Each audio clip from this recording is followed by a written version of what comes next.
Et on est très heureux aujourd'hui d'apporter ce plus-là dans l'écosystème de production. Maintenant dans cette langue-là en Pulaar, parce que c'est extrêmement important pour nous de participer au développement de l'écosystème, à la monétisation de la chaîne de valeur, donc de production. Et nous avons vu l'impact que ça a eu sur les langues dans lesquelles on a lancé des chaînes déjà. Et on est très content de pouvoir apporter ce même type d'impact-là sur la langue Pulaar également et son écosystème. Alors, on a commencé par le Pulaar. Bon, comme j'ai dit, on a commencé par le Wolof et d'autres langues. Là, aujourd'hui, on fait le Pulaar. Ce qu'on regarde, c'est vraiment l'importance numérique des chaînes. Comme je l'ai dit tout à l'heure, le Pulaar, c'est une langue qui intéresse quelque chose comme 5-6 pays dans les pays dans lesquels nous opérons. Ça intéresse les gens au Sénégal, ça intéresse en Mauritanie, en Guinée, au Mali, etc. Donc c'est pour ça qu'on a commencé par cette langue-là, parce que numériquement, c'est une langue qui est importante sur le continent, notamment en Afrique de l'Ouest et en Afrique centrale. Et donc c'est la raison pour laquelle on a commencé par par la langue Pulaar.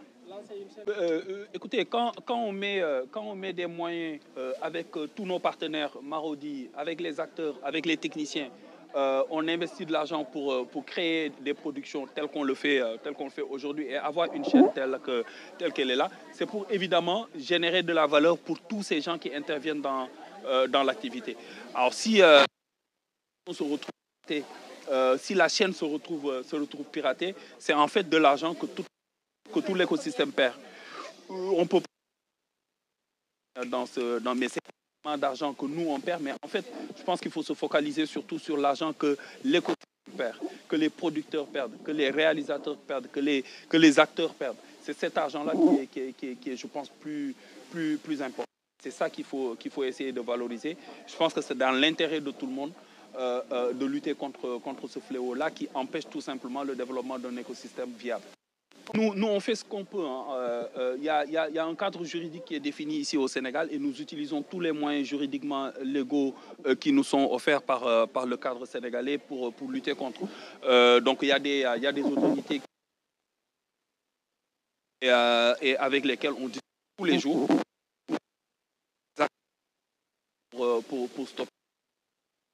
On le fait strictement, notamment sous la supervision sous les autorités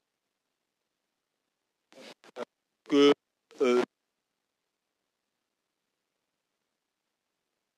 pour également juguler ce fléau-là. On n'est pas en concurrence. Les chaînes nationales sont nos partenaires. On travaille avec eux. Ils le savent, on les voit. C'est des gens que je connais très bien parce qu'on se voit tous les jours, on discute tous les jours. On est complémentaires. On n'a pas le même modèle économique. On est sur des chaînes payantes, alors qu'ils sont plutôt sur des chaînes gratuites. Donc on n'a pas exactement le même modèle économique. Je ne le citerai pas, mais il y a un des patrons de chaîne avec qui je discute, il me dit, écoute, on ne gagne pas notre vie de la même manière. Donc on n'est pas concurrents en réalité.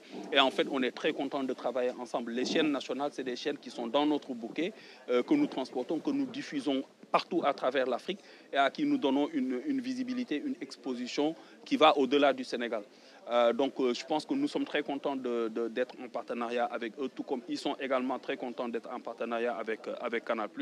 Je pense que aussi bien les chaînes nationales que nous-mêmes ne voyons pas de concurrence directe entre ce que nous faisons. On est plutôt complémentaires.